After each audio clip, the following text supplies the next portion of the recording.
Hello, everyone. We are live. Good morning, good afternoon, good evening, whatever time it is that you are listening to this. Thanks so much for joining us today on our Monday Zoom, where we pick a health topic and run with it. Yeah, and run with it. Exactly. So, what we said? Yeah, let's do it. Happy birthday, Ben. Yes, happy birthday to our CEO, Ben.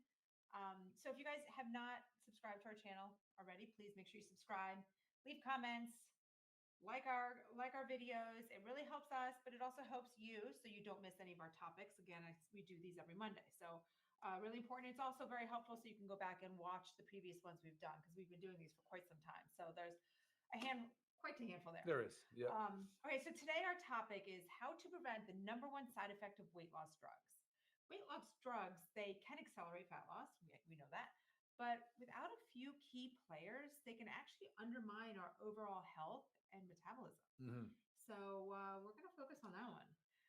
Today we're talking about, Dr. Ryan will give us a brief overview of the weight loss drugs that we're talking about, the GLP-1s, common side effects of weight loss drugs, a little bit about prevention of these side effects we're discussing, and of course, circling back to our Live Good supplements that can help, or supplements in general that can help.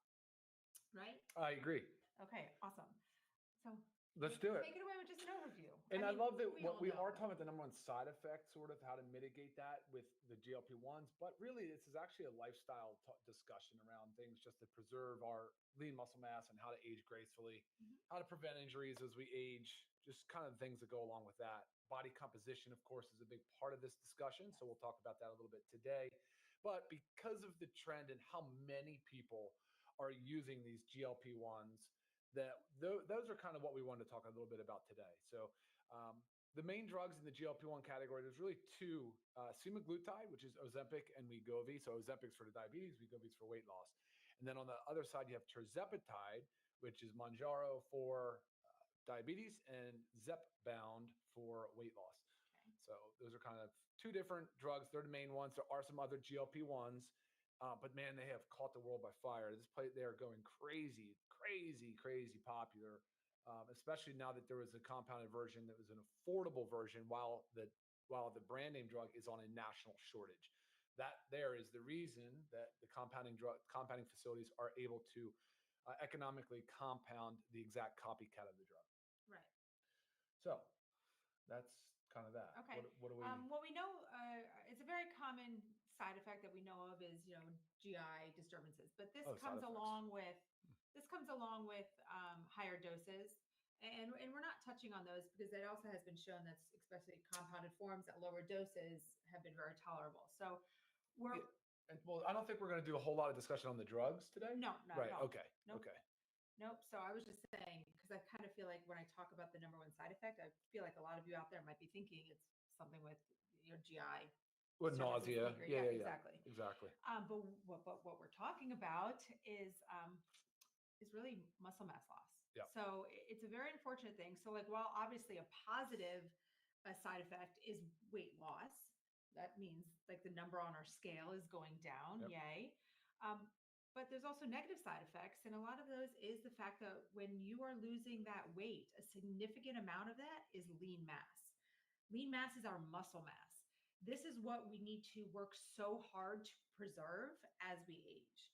And it's an unfortunate thing. So if you're on these weight loss drugs and it's very exciting, you see the weight loss, there's really no extra focus on preserving that muscle mass. You don't really notice that it's going down. So a few studies have showed that half the weight is lost in fat mass and half the weight is lost in lean mass. So say you just lost 20 pounds, 10 of it's fat, 10 of it's your muscle. Well, let's clear that up real quick. Okay. So fat mass and non-fat mass. So the non-fat mass that you're describing as lean mass is muscle mass, but not just muscle. Most of it's muscle, right? But you still have connective tissue. You have bone mineral density.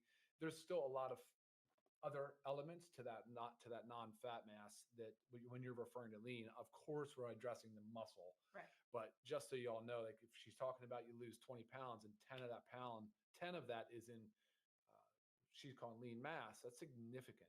That's 50-50 is what we're saying. Yeah. Yeah. And then there was another study that showed that 1/3 is the lean loss is the lean mass and 2/3 is the fat mass, which is a more positive flip, right? But what should it be? It's hard anytime you lose weight it's hard to not lose any muscle in it, but You're going to lose some. right. When It's you just, lose weight, you're going to lose some muscle. but I mean, as little as you can. I don't know if there's a I think defined number, but historically, just with caloric deficit and increased training, you would want to see about a 75-25, roughly. okay. 75% in fat mass, 25% non-fat mass. Wouldn't want it any further away. So when you're hearing that it almost flips to a third of its fat mass and up to 2/3 of the weight lost is lean muscle or non-fat mass, that's scary. Right. That's a huge. That's what we're talking about today, guys. This number one side effect. So losing that non-fat mass and how to mitigate that. Right. Because again, that can negatively affect your overall health as well as your metabolism. Yep. So while you think you're doing something great for yourself, you know, Yeah. negative things are going on. And then another one, like I just want to touch on too, is the micronutrient deficiencies start to increase because you're eating less food. Sometimes it might not be the most nutrient dense. I mean, your appetite's a lot lower. So you're not getting all the nutrients that you need. Again, we already don't get them from our diet enough and need to supplement, but this is even more important. So if you're someone that's, you know, on one of the weight loss drugs, or you know of someone, I just pulled our stuff out here because obviously you need your multivitamins, your vitamin D, your magnesium. These are all used to help prevent micronutrient deficiencies. Okay, so just an important note there again as you're eating less. Can I say something on that real quick? So if you're a GLP-1 agonist user and you've got already a suppressed appetite, because we're not talking about the mechanism of action today, the drugs, but right. And you go to eat something and you choose something that is, say, calorie rich, right? Because you know you're still trying to get your calories in because you're not as hungry, but you choose something calorie rich that's possibly nutrient poor. So some fast food or packaged food or processed food, you're losing the opportunity to get those nutrients, right? So you're really, really putting yourself in a handicap position on getting nutrient density out of the food. Whereas if you would say, I know I don't feel like it, like you described this earlier, maybe you can elaborate more, but apparently people don't feel like eating protein or something that's right. And less desirable. So, but say you made that difficult, like you force yourself to eat something more nutrient dense. Like say you're going for those complex carbs along with a high protein rich meal, and that is the wiser decision. But I think the challenge is that people just aren't craving those things. Right. They don't want to eat them. They're kind of repulsed by it. Yes. So it takes. I mean, example, even if this is nothing to do with the drug, say you're just really not that hungry. Right. But you know you need to eat, it's lunchtime. Sure. And to think about eating that 5-ounce portion of like a chicken breast, it's kind of like, whoa, right? Just wait, if you're not hungry, if you have no appetite, it's just totally not appetizing. So you go for something that's a little bit like easier to eat. I don't know what. Or sweetened or something that hits or maybe just a piece of fruit, which fruit is healthy, but again, you're not getting the protein that you need. So, and again, yes, we're talking about weight loss drugs, but this goes with anything with like weight loss too. Because with weight loss, again, comes a significant portion of muscle mass. So I want to talk a lot about the prevention because there are things that you can do. So we're not saying take the drug, don't take the drug. We're not your doctor. We don't make these decisions. There's pros and cons, you know, for both sides. I don't know. For many of you, you might know we actually do have a Live Good clinic side where we do sell the weight loss drugs. And this is just to help because we know that there's a powerful effect. And honestly, guys, like obesity is a problem. And with obesity comes all other kinds of health conditions, heart disease, diabetes, Alzheimer's, like it's all there. So if they can be used to help get that weight down and jumpstart it and get rid of some of those, you know, negative health conditions. I mean, it's a positive, it's a win-win, but just doing it, we're wanting to help you do it the right way. But also we started a Live Good clinic to help educate you on if you are taking it, what you need to do with taking it, as well as help save you some money because they can be very expensive. No doubt. So that was just a little shameless plug right there. But okay. Fine. Right. So prevention. There's a couple big players here. Number one is resistance training. Resistance training, guys, is weights, resistance bands. I mean, you've got to be working to build muscle. Yes. So if you are one that exercises all the time and now you're taking the drugs and that weight loss is soaring, switch your exercise if you're doing a lot of cardio. Cardio is great, right? But you really need to get on that muscle mass. You need to preserve it. You need to build it. So resistance training. 2 to 4 times a week. I hate saying 2 because I'm really more of a fan of like 4. but I understand that everybody's different. So really challenge those muscles, lift the weights. Exercise is so important during this time. Mm-hmm. In All any times. time. Yeah, load bearing. If you're gonna do like, let's just pick it. If you're gonna do 4 days a week of resistance training, at least put 2 days lower limbs. That's just my opinion, guys. But there's so much that needs to be built from our glutes to our quads or hamstrings, just in our leg muscles for stability purposes, for balance. There's a lot of muscle down there. But you're not going to get it by just doing aerobic exercise only, just cardio. So you need to be building muscle, preserving muscle with resistance and load bearing Exactly. exercises. And it's stuff that like it can be done anywhere. Whether you just order off of Amazon for $15 a pack of bands, or whether you order some weights or have some weights. I mean, you don't have to be going to a gym to do this, but you need to tax your muscles. And then another big one is protein consumption. Okay. So for sure. The biggest thing is like you're at a calorie deficit when you go on these drugs, right? You are eating less. Mm-hmm. You are not hungry. So with that calorie deficit, if you can continue that calorie deficit, but without a protein deficit. Okay. That means do not decrease your protein consumption. And I say a lot, and I know that I'm on the higher end of protein, but on average, 1 gram of protein per 1 pound of body weight. And I know this is on the high end. I understand. But if you can maintain that, and that's per pound of your ideal body weight. So if you're 200 pounds and you're trying to get to 150, don't base this on 200. If you can maintain that protein consumption, you're going to be so much better off. So that's where I'm going to pull into our supplementation too. Supplements that can help while we're talking about this, because it just makes sense. I think you need to do supplements to get there. I mean, unless you're exactly going crazy on your right. But I also think too, especially if you don't have much of an appetite, it's very easy to drink a shake. It's very easy to drink 100-calorie protein shake. So each of our protein powders, the chocolate vanilla, both are 100 calories, but have 20 grams of protein. So it's very easy to do that because it doesn't necessarily fill you up. So you can mix it simply with water.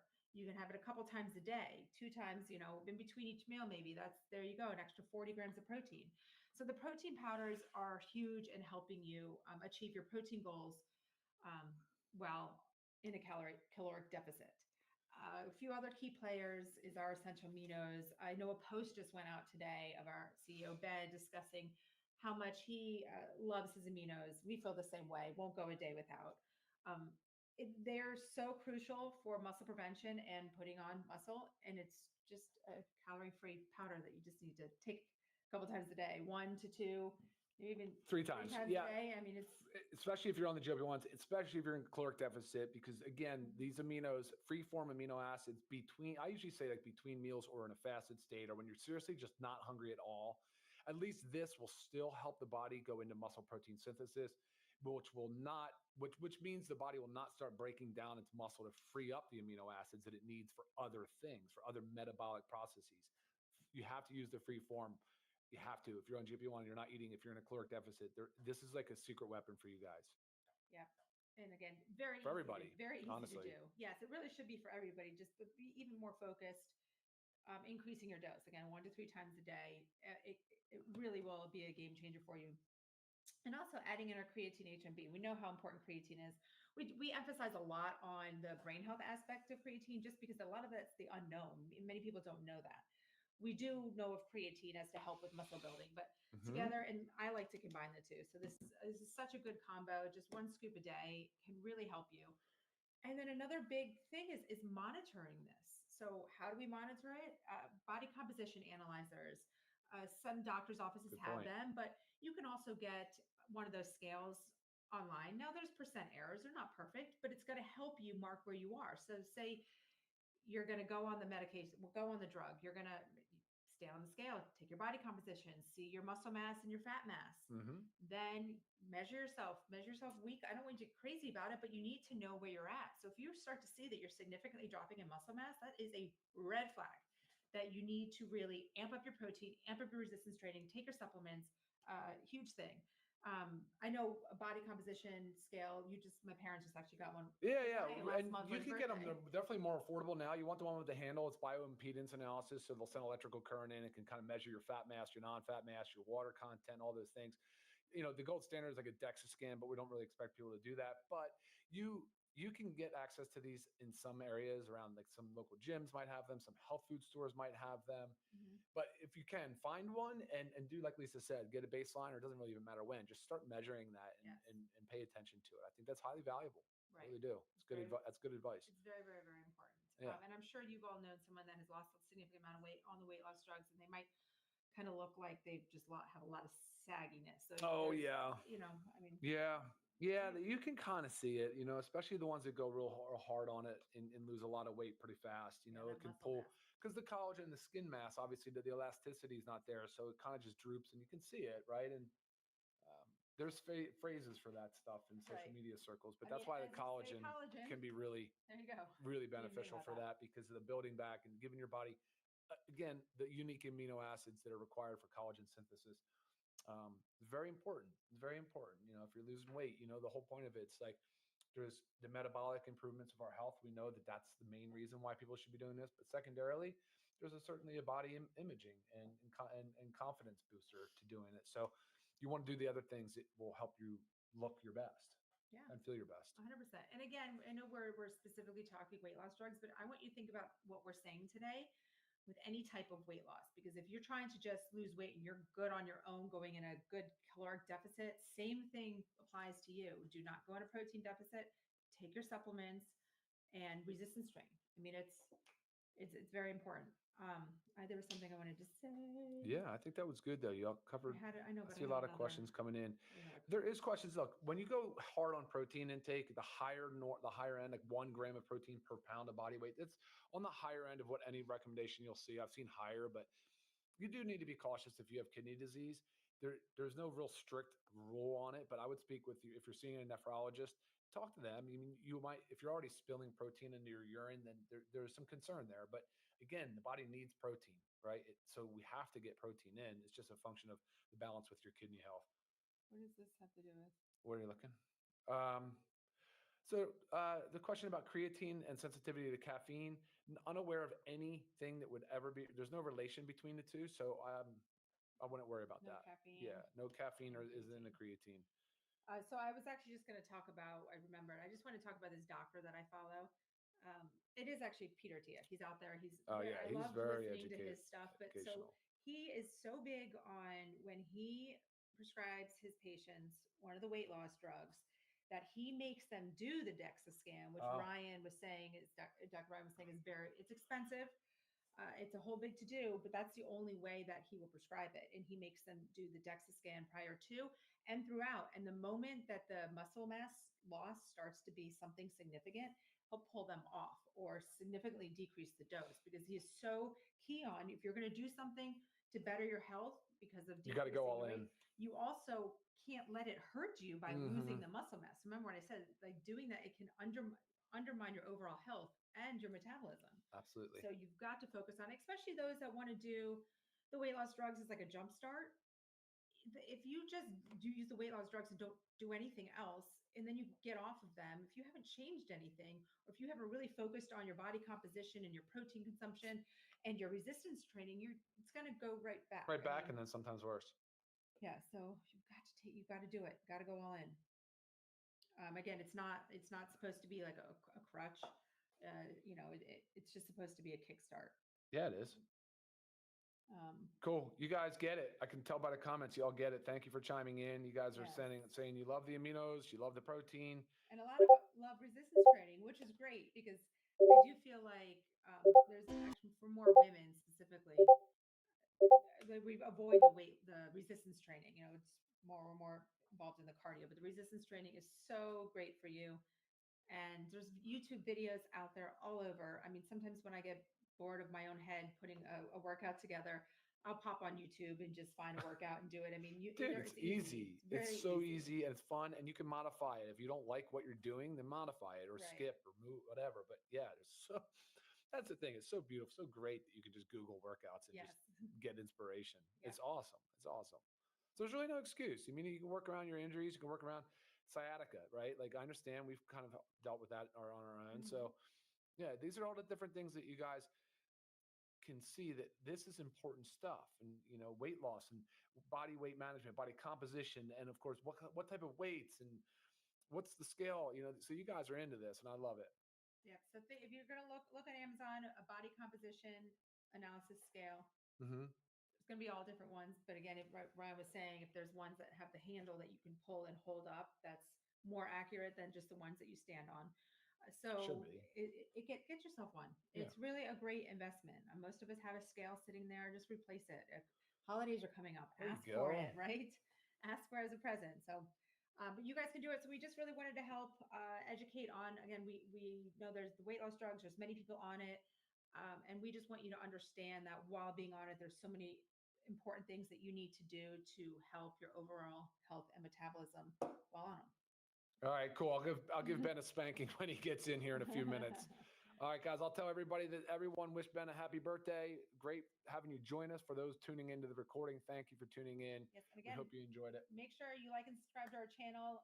As you see, we're reading all the comments and questions as we go. We always do that. So yeah, join us. All right, guys, take care. Bye. See ya. Bye-bye.